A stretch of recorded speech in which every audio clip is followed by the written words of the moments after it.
Hello, everybody. How are you? Sorry for the last month, but it was a cold cold month. So Yeah. we And you were stayed. under the weather. Yes, yes. So we stayed like a freeze. But okay, my friends.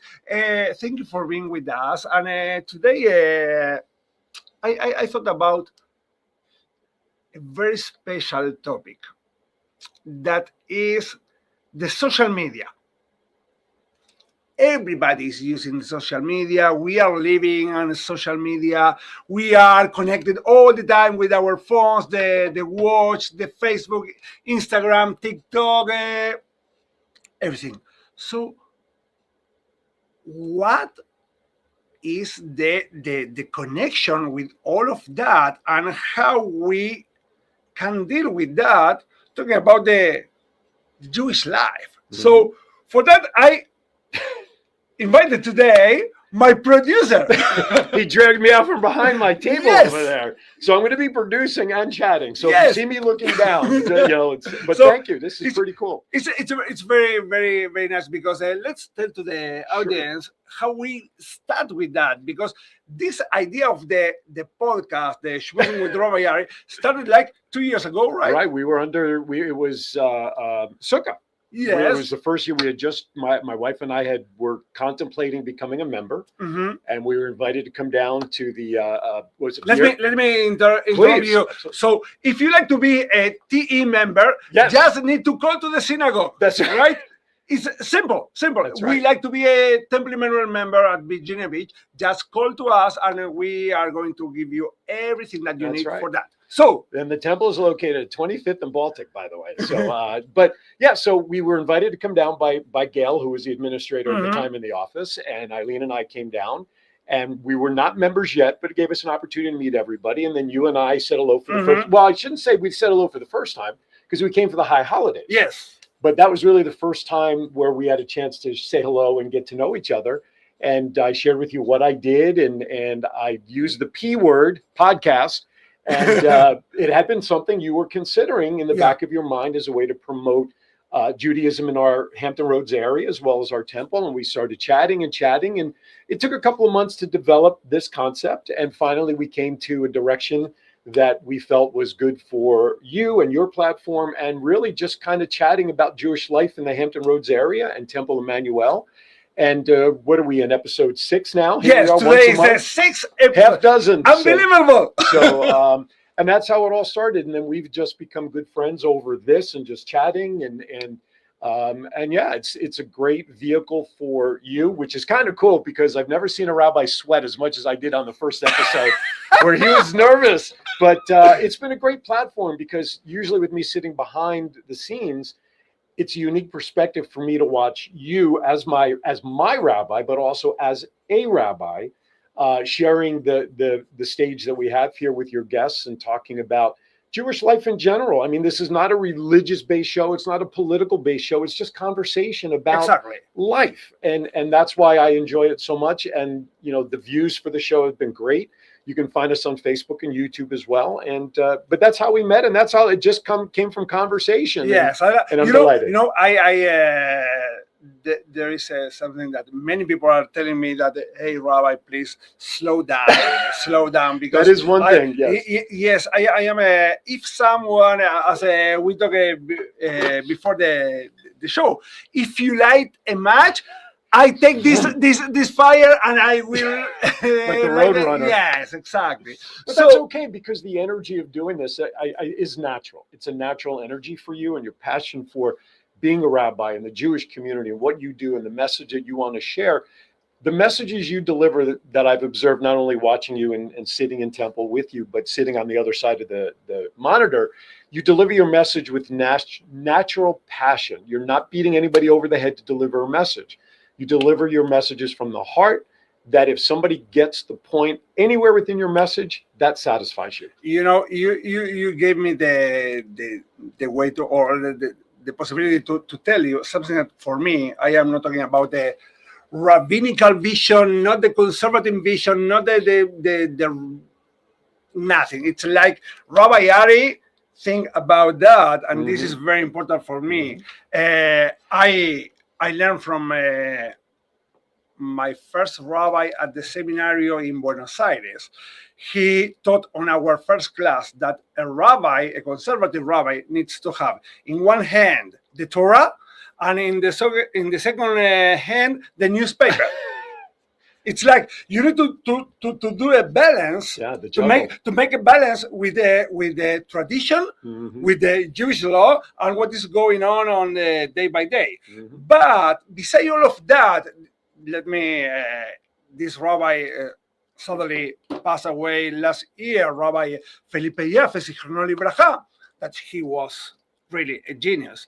But after that, I realized something that is very important, that it's not about what the law says to you. Mhm. It's like, how do you feel with the law? Mhm. Mhm. You know, Mhm. because I'm sure this is my thought, my understanding of Judaism. Why I am eating kosher? Mhm. Not because the Torah says, you need to eat kosher. Right. Because if I believe in God, if I believe on the Torah, Mhm.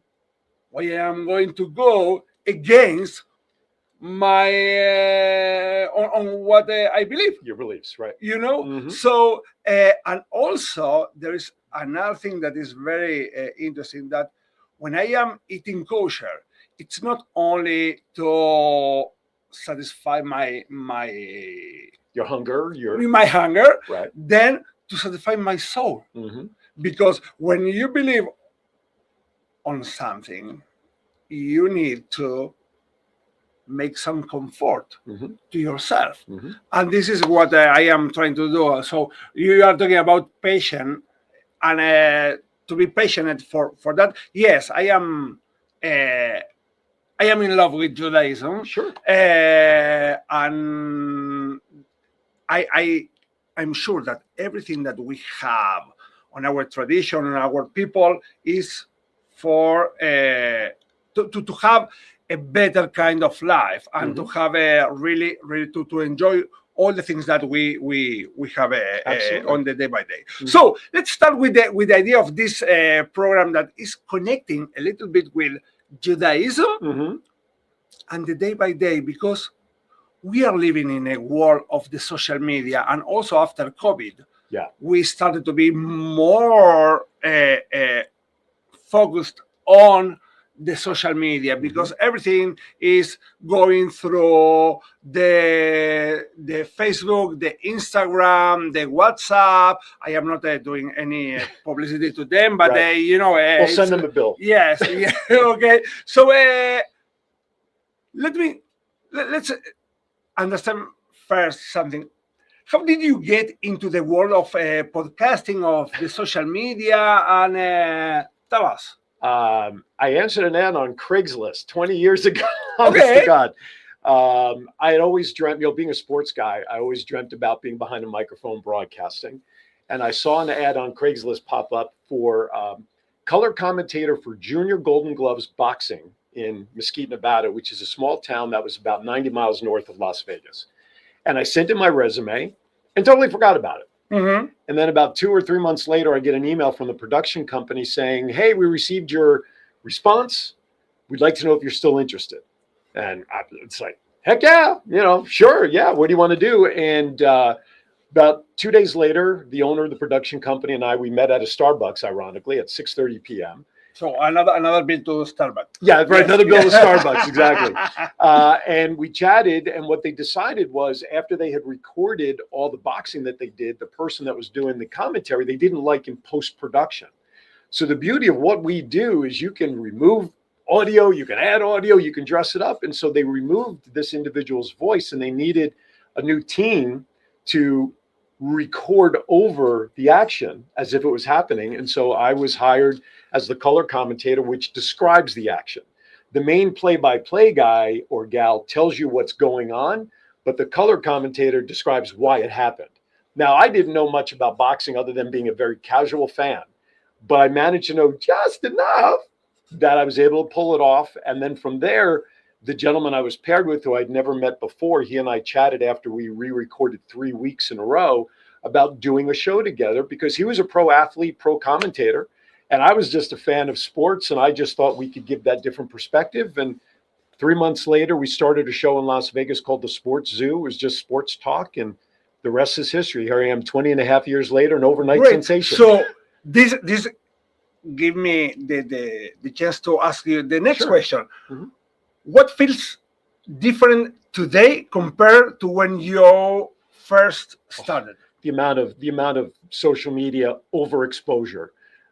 You showed this at the beginning of the show. You know, you held up your phone. These are umbilical cords right now for everybody.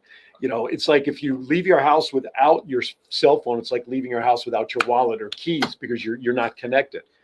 The hardest part is disconnecting, and I think the reliance on social media for everything, for news, for family contact, for Googling something.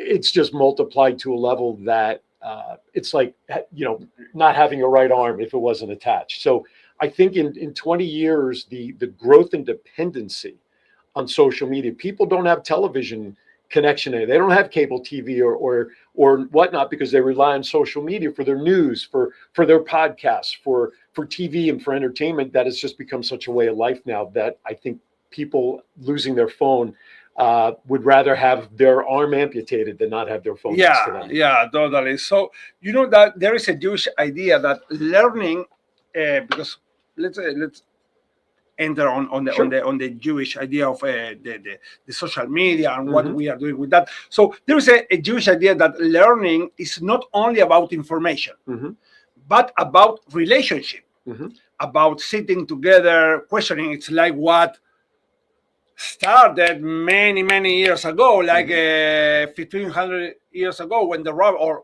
maybe 1800 years ago when the Mishnah was written by Rabbi Yehuda Nasi, that the rabbis, they sat together to discuss the ideas that we call Hebruta. So to study, it's not only, okay, I will take a book, read, and to study. No. It's like to exchange the ideas. Yes. So it's about sitting together, questioning, listening, and growing. In today's world, many of those conversations happen through screens. So the question becomes, what do we gain and what might we be losing? This is a big question. By being on social media. Exactly. So here is the next step. From your experience, how have social media changed the way people communicate and learn today? Well, I think people are more, would lean more towards typing out what they feel versus having the courage to say something to somebody in person, something derogatory, something, confrontational. They call them keyboard warriors. That's the label that people get for being online somewhere on social media and responding to something behind a keyboard, but would never say that in person, face to face. Okay. So I think what it's done is it's provided a false sense of bravado for people because they're willing to type out a message or a comment on social media versus if they were in a room with said individual, they would never say it in person. No, that wasn't me. What are you talking? That's not me. And in a way, I'm kind of the same way because my public persona of The Voice and Aaron Phillips is my persona that allows me to be on my stage for a reduced fear of repercussion because of what my legal name is. If somebody doesn't like what I'm saying here today, hey, find Aaron Phillips. God bless you. If you can find Aaron Phillips, then maybe we'll have a chat. But the reality is that this name of mine allows me to entertain, to say, to produce without fear of my private life getting involved. And I hate to say it, but what's going on in the news today with Sarah Guthrie and her mom is a prime example of that. Because here you have a family member of someone who's prominent in entertainment, and whatever the motives are and everything, the personal side of that person's life is now involved. Okay. So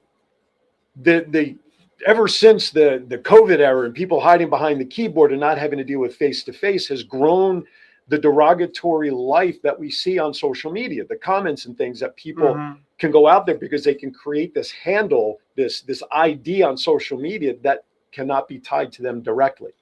And so I think that is one huge side effect to what has gone on with social media. People can hide behind the keyboard and say what they want under these false identities.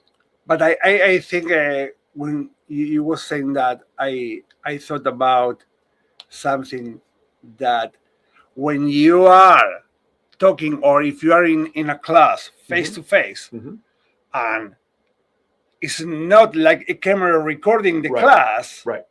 Okay, if you say something, nobody will know this something wrong, right? Or a good thing. Nobody's going to know this. Correct. But there's on no the social media, it's recorded. Right. So you can use this idea. So it's a little bit difficult. So do you think that think online spaces create real community, or mostly moments of connection? Wow. I think to some degree a little bit of both, because you hear these stories about couples who get together and they met them online, these dating services, and they communicate and they fall in love online, and then when they finally come together later on, I think there could be some real connections out there, but you have to be careful. There's catfishing, as they say, or the old joke, you connect with one of these 800 number companies online and they show this picture of a beautiful woman when it's really some 400-pound hairy guy sitting on the couch pretending to be Blondie. You know what I'm saying? So you really don't know. And this and I'm going to take it a step further. This AI and the chat bots and the chat GBT and all of that. All that information that they draw from is only as good as what's out there. There's a disclaimer on the bottom of the screen that, even AI has a subject of error in it. Like Wikipedia posts, it's only as good as the information that's provided by you and I when we update that. So fact checking and all of that is really only as good as the information that's provided. I remember back in college when we were taking a computer class, there was an acronym called GIGO, GIGO, garbage in, garbage out. If you're putting garbage in there, you're going to get garbage out. There's no guarantee that the information is worth its weight in gold for what's out there. That's why you talked about learning. Learning specialty, you have to do your own research and belief. Now, you should never take anybody's opinion and say that that's wrong. We're all entitled to opinions, but if you don't agree with an opinion, do yourself a favor and research. Maybe there's something to that other person's opinion, rather than it becoming a derogatory situation of arguing. And Facebook entertains me now when I see people arguing over opinion. You want to argue over fact, that's different. 2 + 2 is 4. It's not 5.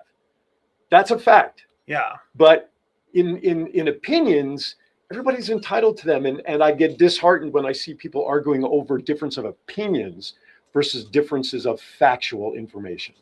This is make me feel a little bit confused, and many times, okay, we are not going to understand the society in general, because it's so difficult. If not, we are not going to have too many psychologists and psychiatric. And the point is, when the people are arguing on Facebook, Instagram about opinions, and my big question is, why you need to show all this? And how of all these, all those ideas are giving like how do you say that? Are giving something that we can gain. You understand? It's like what we are contributing to the world, saying that against somebody, because I'm sure that what is going on today on the social media, it's huge, and the information that we have on our hands, it's unbelievable. No, absolutely. How many people are buying today the newspaper? Oh, newspapers are closing because people are not buying the hard paper anymore. Because also they are not entering to the website. No, you are reading the news on Facebook or Instagram. That is, you are going to listen because the algorithm, it will take you to the ideas that you need or you believe or what you are thinking about. And it's also scary because if you talk with your wife about to change the microwave, when you are entering to the computer on Facebook, you say, there is a publicity of microwave. So you say, hey, hello. How you know how I protect myself from that? I don't talk to my wife. Just kidding, babe. Just kidding. Yeah, so it's very, very, very interesting. So people thrive on chaos. I'll just leave it at that. People thrive on chaos, and sometimes you have people that will bring gasoline to a bonfire by putting something out there for people to respond to. I mean, we see it every day, and I'm sure people watching can figure out directly, what we're kind of alluding to in terms of creating that chaos. And people thrive on it. And I think it just becomes an ego-minded direction. Let's just create more chaos. We'll thrive on chaos, and I'll come out ahead because of chaos, and I'll stir the pot. Yes, and also we are not sure that the real news are not fake, or what we are seeing is not fake. So this is very, very interesting. And this is something that for me surprised me, how the interacting on the social media versus the in-person interaction, it's totally different. Well, I think COVID, when we were locked in for 15 months, we had no other way of communicating on any level with anybody outside of our own house, of course. I'll give you an example. A dear friend passed away during COVID, and we held a memorial service on Zoom, period. And it was people from all across the country. He was laid to rest back east. I did a funeral. Right, okay. On Zoom. I was the only one at the grave and the camera, and I did the funeral. Right. Crazy. So there's a lot of convenient. Look, for as much as we're talking about the negative side of social media, with great power comes great responsibility, as they said in the movie. There are a lot of great positive uses for social media, such as this right now, podcasting and meetings and communication with family and whatnot. So for every negative that may be out there for social media, I believe there's a multiplier of positive use for our platform. It is a great way to get information out quickly, good information.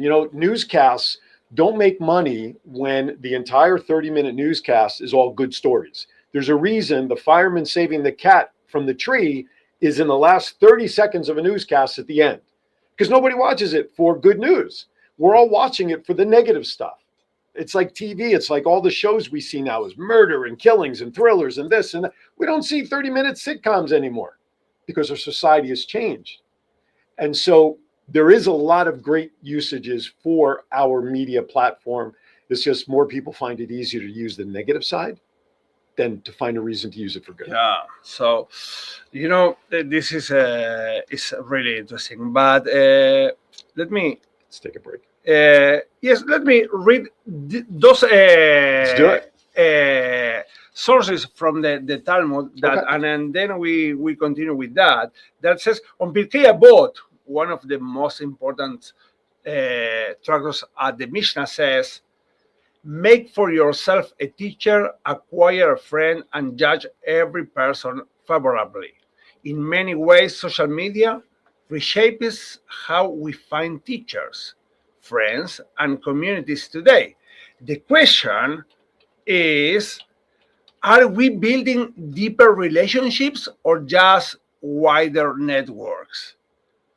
And in another part of the Talmud says, I have learned much from my teachers, more from my colleagues, and most from my students.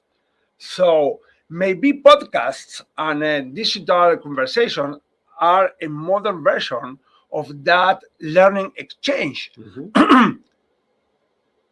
But okay, we need to find a friend, we need to find a rabbi, we need to find a teacher, we can learn from the people who are interacting. Mm-hmm. I am teaching many times through Zoom, or I took classes through Zoom, Right. but it's not the same. Nope.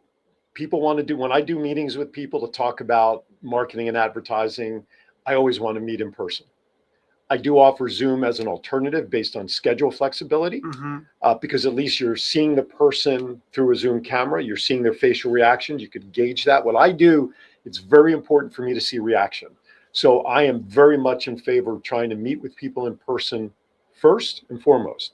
If it's just impossible, then I will drop back into a Zoom option to meet with people, to chat with them. Yeah. So, my friends, let's go to some commercials, and let's continue with our Shmoozin with Rabbi Ari, the 6th episode.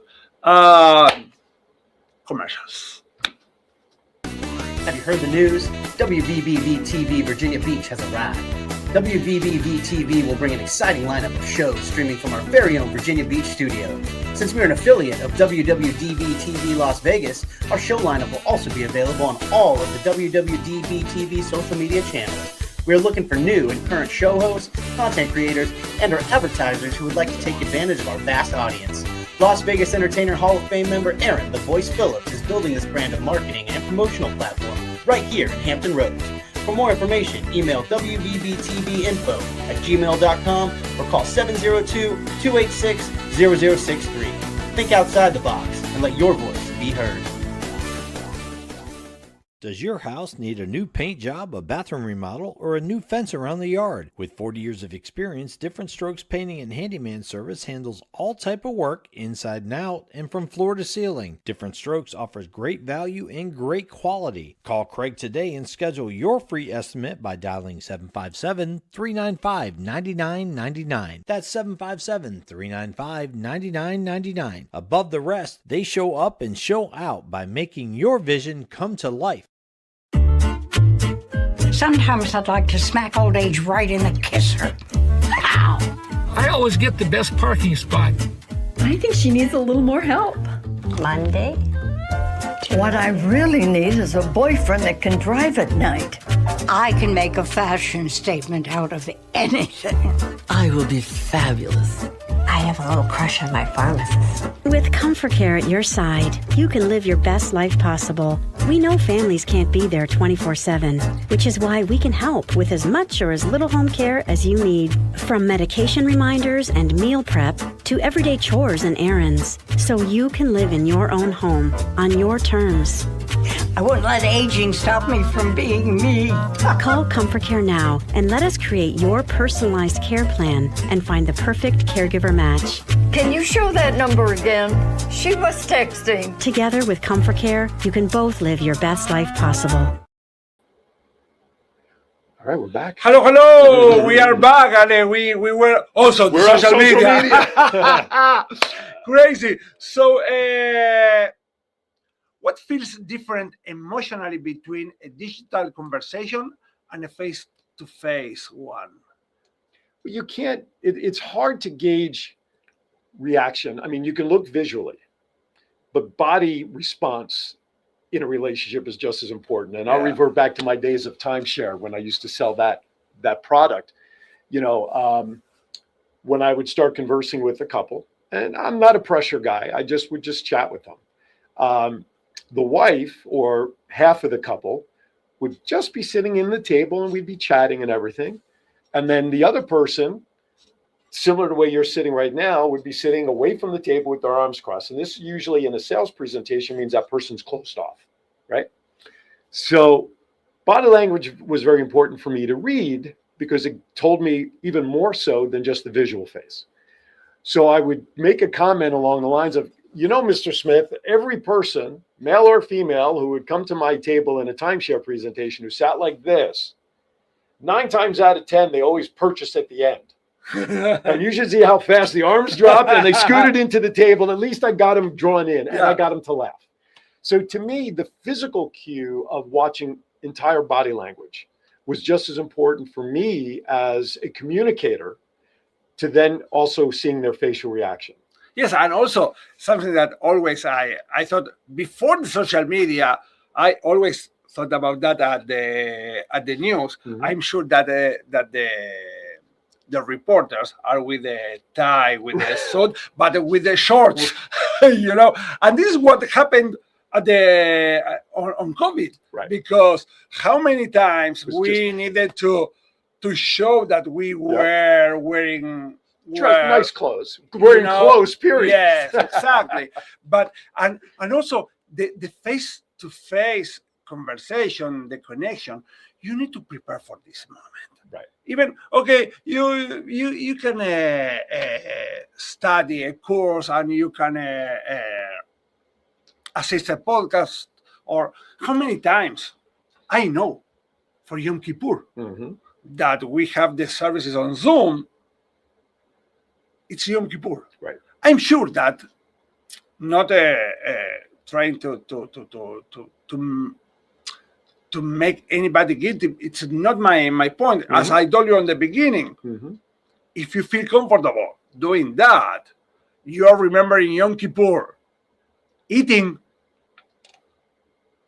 it's your Yom Kippur. I am not going to judge you. Right. Of course, I like that you will come to Temple Emmanuel for Yom Kippur. That it's going to be amazing. Located at 25th and Baltic Avenue. So, but how many times, or Yom Kippur, or Rosh Hashanah, or Shabbat, the people are watching the service, eating. It's like having the lunch, watching a the TV dinner. show. It's like a TV show, right? So, and when you go to the service, beside to be in person, you can interact.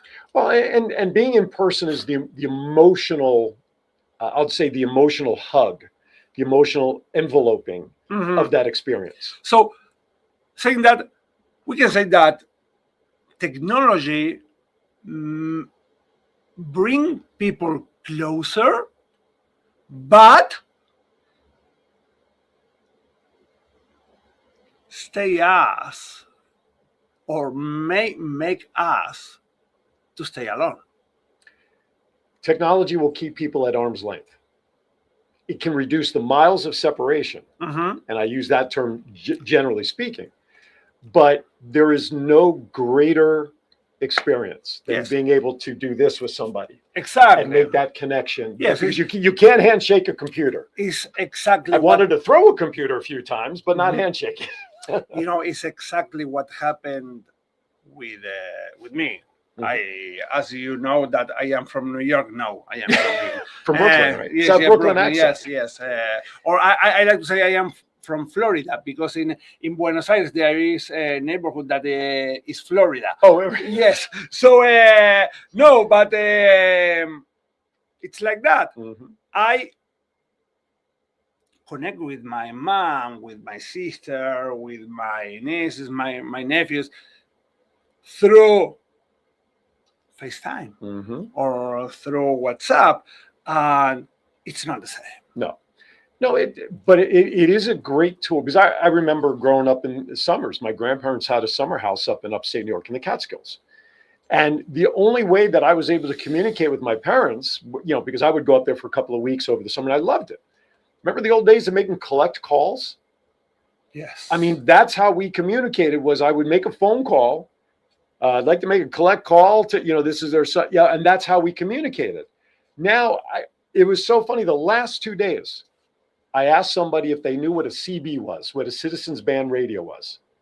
And they had no clue what a walkie-talkie is called a city. They had no clue, because society changes the tools that we have at our disposal. Now you can have a walkie-talkie on your watch. You can talk on your phone, on your watch as a phone. We laughed at Dick Tracy doing that back in the day in the cartoons when he would talk into his watch. Yeah. Well, now we do that. It's crazy. And the devices. Maxwell Smart. Oh my gosh. Oh, I loved 86. Take the shoe phone, right? The gadgets and the gizmos. But back in those days. But I didn't see a shoe, a telephone shoe. Right, the shoe phone. I thought it was a great invention, but but in the 60s when they did that show, all that stuff was like, oh, this is just stupid stuff. Well, guess what? We're living it. Yeah. Somebody took those ideas and said, you know what, Maxwell Smart or Dick Tracy, and who thought we'd fly to the moon and all that stuff. This is, in a way, it's progress, which is, again, the positive side of our society is we can progress and make things more convenient for us. But with everything that's convenient, there are negative sides. And that's what we're talking about, where we have to be careful and how good is the tool for us. Mm-hmm. So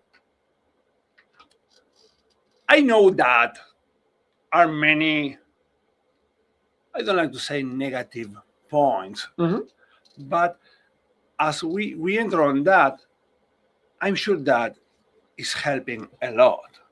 Oh, listen, we talked about COVID being the reason that this stuff really developed. On the plus side, or again, as a positive use of social media, when a family member or loved one was in the hospital and you couldn't go in to see them, they brought the nurses or whoever, they brought in a laptop or an iPad for the family to FaceTime them. Yes. So there's the same tool we're talking about. You know that when Ben was born, my son, that he's going to be 6 years old in June. On June, he was born on June 2020. Okay. In the middle of COVID. Of COVID, nobody could go to the hospital, and we were very worried if I would even go to the hospital. So it's real. So after he was born, we showed it to the entire family. Ben. Through the camera, through the WhatsApp. So was crazy. Was crazy. So, okay, we couldn't be together to hug and to kiss and to stay there. But, hey, make us to be close. Sure. There was an alternative. Times. Sure. Exactly. Yeah. So, I think that the social media and the podcast are genuinely,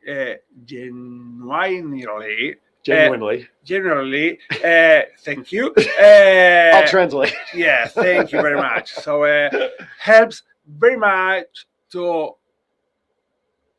communities grow. Yeah.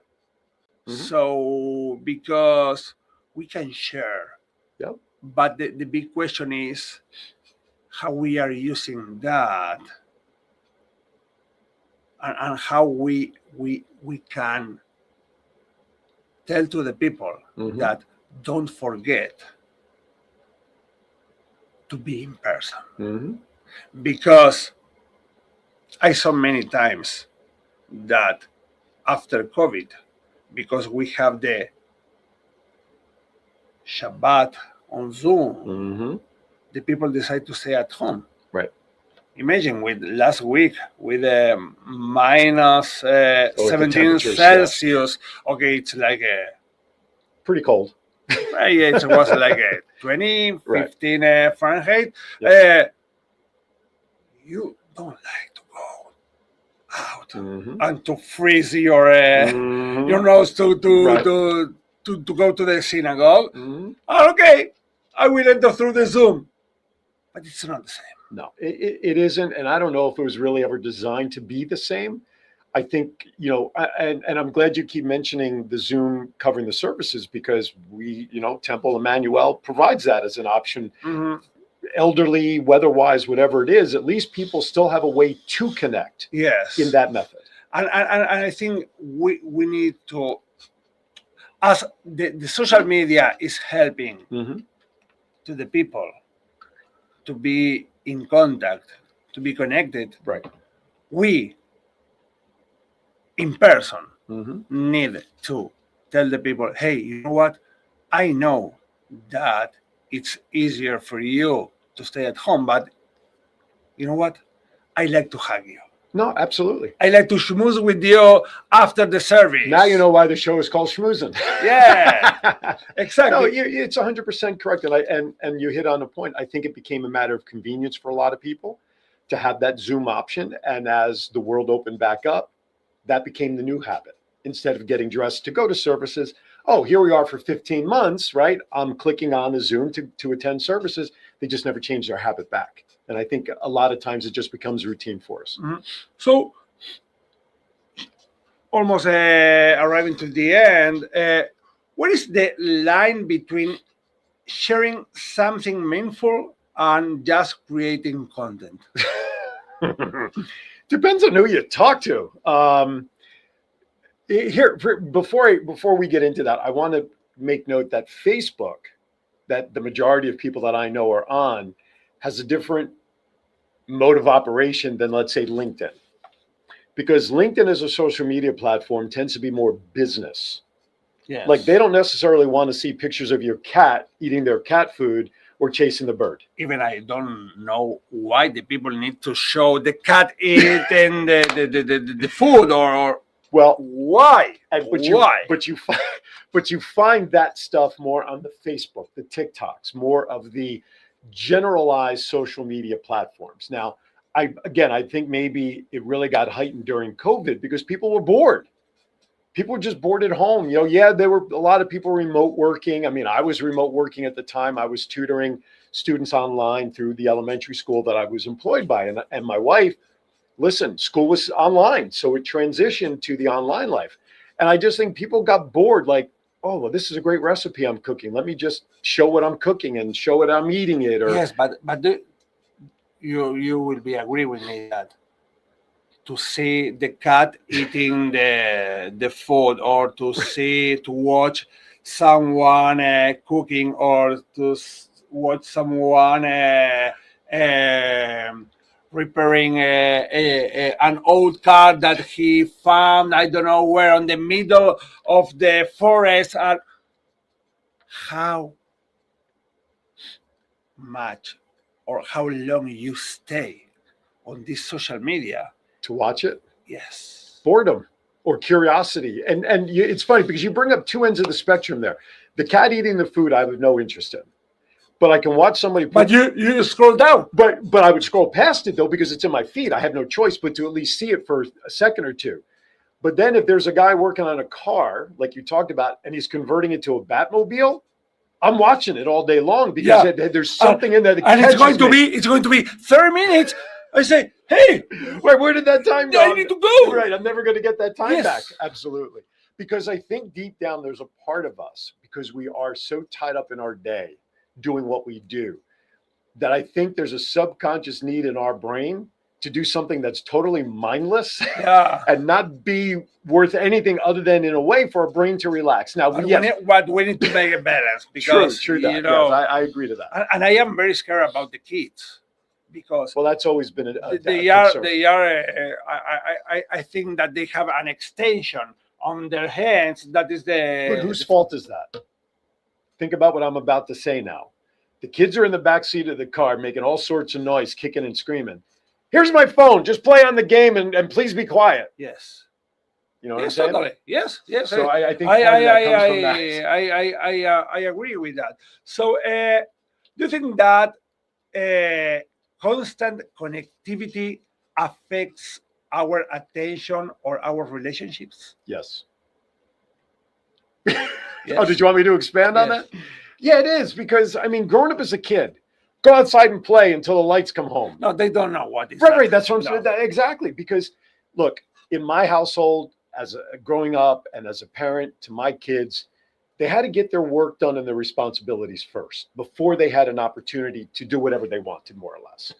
And and as someone who has spent 30 years in the school system as a sub and as a tutor, and being around with my wife, who is a teacher and an educator and an admin for almost 40 years, and everybody else, all of this starts at home.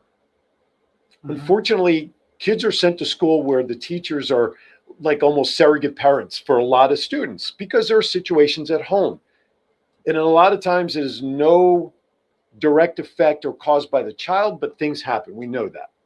And so I think what tends to happen is the convenience of these umbilical cords of phones and iPads just make it easier for a parent to not sit down with their child and talk with them and do their homework, or just, how was your day? Here's a computer. Just leave me alone for an hour because I need my time. Totally agree. And let me tell you something. Because of that, I love to be Jewish and to live as a Jewish guy. Why? At my home, Shabbat and Hagim festivities, we are not watching TV, not cell phones, not tablets, not video games, not Alexa, not Siri. Now that you're totally shut off. We are having a time with the family. And this is amazing, because even if we need to be connected, because we need to do the balance, the Torah and the newspaper, okay? Right. But hey, this is great. But let's put on aside and let's return to the basis, to the roots. Let's have this feeling of to share your life with your parents, with your kids, with the family, with the friends, even with just yourself. Because of that is what Judaism, I think, is.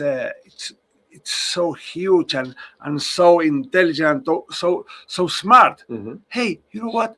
You have a day to stop and to share the Shabbos dinner, the Shabbos lunch, the tefillah, the Oneg Shabbat, the festivities. Again, now it's coming in 3 weeks. So May 2nd, sorry, not May 2nd, no. March 2nd, 6 p.m. at Temple Emmanuel, we will have a huge Purim fest with Megillah, with Hamantaschen, with drinks, with everything that we have on Purim. So you need to come. And this is an opportunity to experience and be with people. Exactly. And also, we will have on April 2nd, another thing, save the date.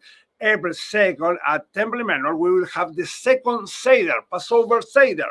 So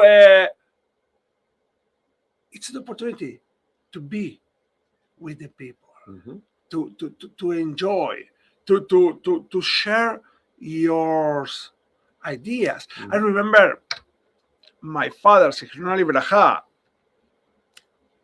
he always told me that he loved very much the Passover Seder. Why? Because we discuss a lot. Sure. We argue each other, saying, no, this is like that. No, this is like that. And he always says, hey, you're going to read also when the Agada was publicized. No way. So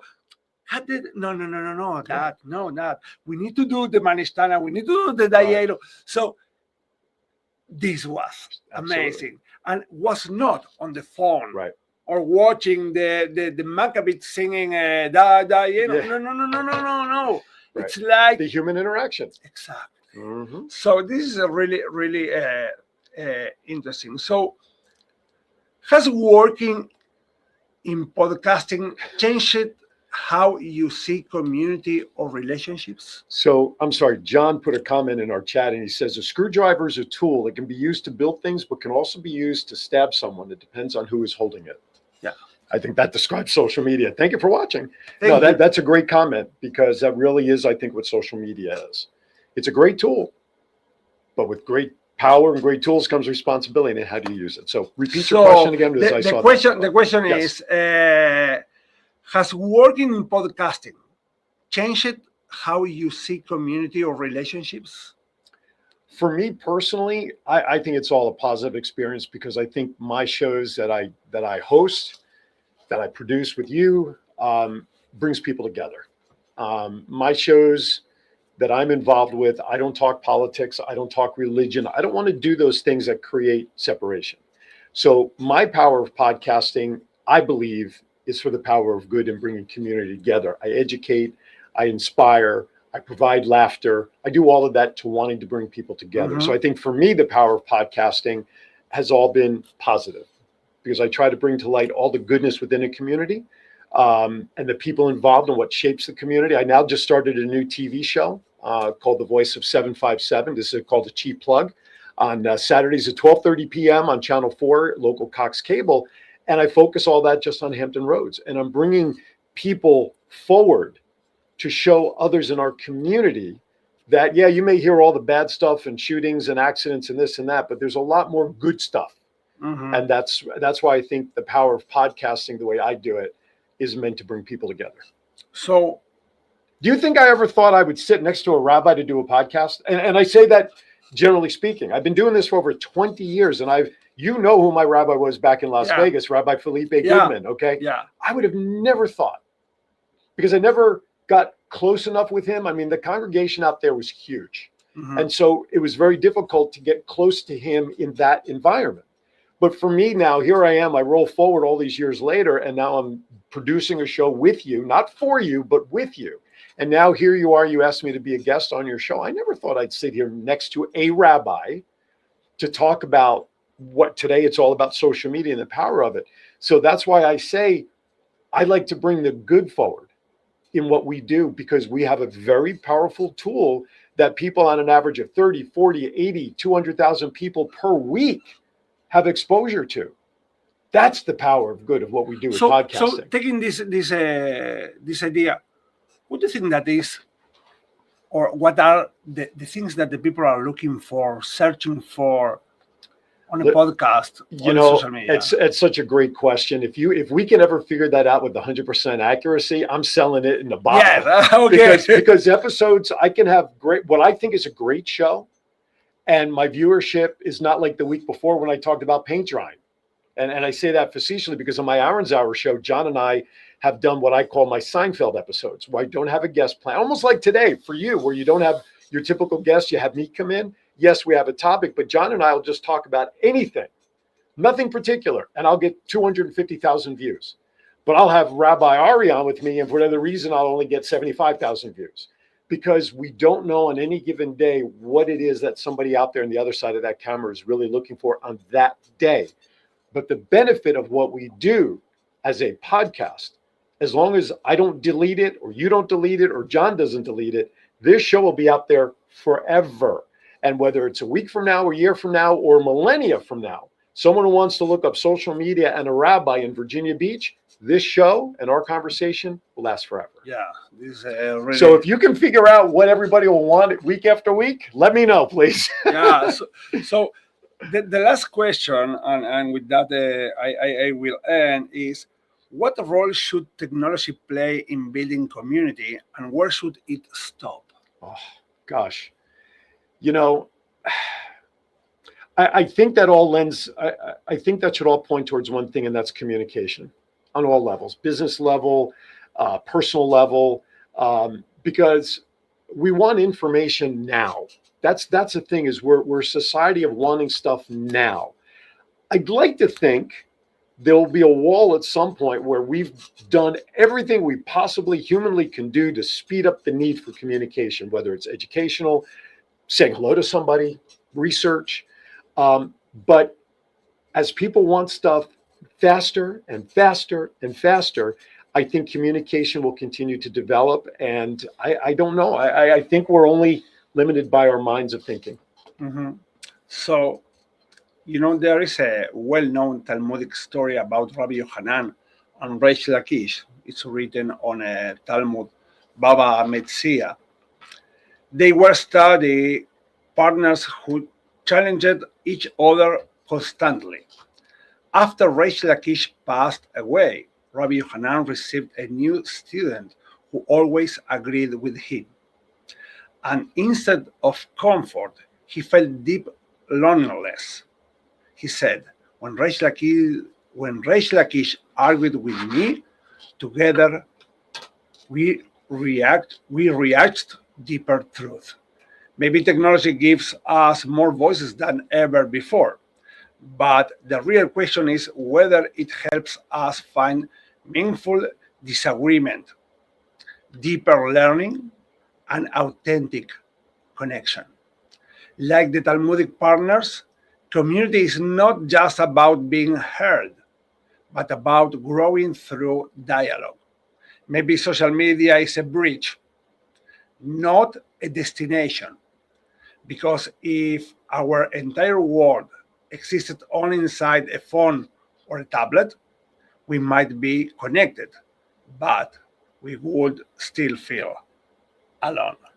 So, my friends, I really appreciate that you are watching our podcast, because the idea of this podcast is to make the community closer and to show how the Judaism or Rabbi Ari's views of Judaism are, and to share with you that to be Jewish and to live as a Jewish, it's really, really fun. And we can use the social media, of course. It's a fact. We can have all the benefits. We can get all the benefits of social media, but we cannot forget that we need, and we are saying not only need, we must be connected with the others, because it's not the same to, hey, I sent to you a hug, than the air hug, right? Exactly. Yes, this is amazing. This is amazing. This is human. Exactly. And I can take my. Well, you can, but you yes, have to clean it but up. it's not the same. No, it's not. It's not the same. So, my friends, use the social media, enjoy the social media, but don't forget to have these relationships, family, friends, connections, to feel, to hug, to kiss, because this is the real life. And this is virtually. So, my friends, When's I the hope. Next show? When's the next show? Next show is going to be on March 18th. And it will be an amazing show talking about education and tzedakah.